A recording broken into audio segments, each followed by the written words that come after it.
Timoteo, Kabanata 1.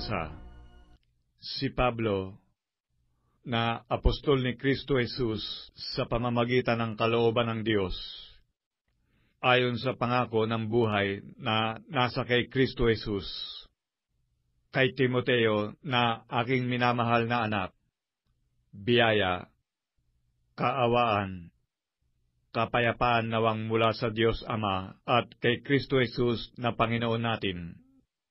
Nagpapasalamat ako sa Diyos na mula sa aking kanununuan ay aking pinaglilingkuran sa budhing malinis, na walang patid na inaalaala kita sa aking mga daing, gabit araw, na kinasasabikan kong makita kita, na inaalaala ko ang iyong mga pagluha, upang ako'y mapuspos ng kagalakan, na inaalaala ko ang pananampalatayang hindi pa kunwari na nasa iyo, na namamalagi muna kay Loida na iyong lelang, at kay Eunice na iyong ina, at ako'y naniniwalang lubos na nasa iyo rin naman.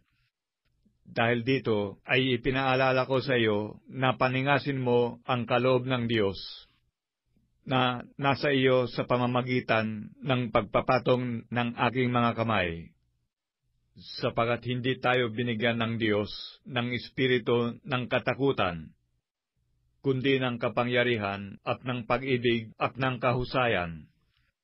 Huwag mo ngang ikahiya ang pagpapatotoo sa ating Panginoon, ni ako na bilanggo niya, kundi magtiis ka ng mga kahirapan dahil sa Ebanghelyo ayon sa kapangyarihan ng Diyos, na siyang sa atin ay nagligtas, at sa atin ay tumawag ng isang banal na pagtawag, hindi ayon sa ating mga gawa, kundi ayon sa kanyang sariling akala at biyaya, na ibinigay sa atin kay Kristo Jesus buhat pa ng mga panahong walang hanggan.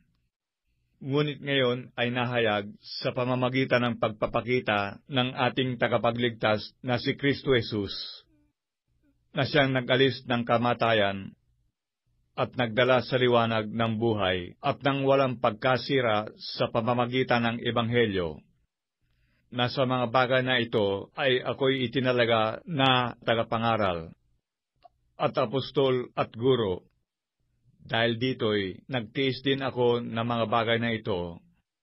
Gayunmay hindi ako nahihiya, sapagat nakikilala ko yaong aking sinampalatayanan, at lubos akong naniniwalang siya'y makapag-iingat ng aking ipinagkatiwala sa kanya hanggang sa araw na yaon. Ingatan mo ang mga ulirang mga salitang magagaling na narinig mo sa akin, sa pananampalataya at pag-ibig na nasa kay Kristo Jesus. Yaong mabuting bagay na ipinagkatiwala sa iyo ay ingatan mo sa pamamagitan ng Espiritu Santo na nananahan sa atin.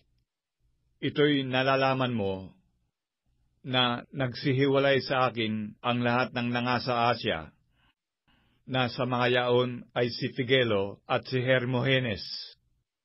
Pagkalooban nawa ng Panginoon ng habag ang sambahayan ni Onesiforo, sapagat madalas niya akong pinaginhawa, at hindi ikinahiya ang aking tanikala, kundi nang siya'y nasa Roma, ay hinanap niya ako ng buong sikap, at ako'y nasumpungan niya. Pagkalooban nawa siya ng Panginoon na nasumpungan niya ang kahabagan ng Panginoon sa mga araw na yaon. At totoong alam mo kung gaanong karaming mga bagay ang ipinaglingkod niya sa Epeso.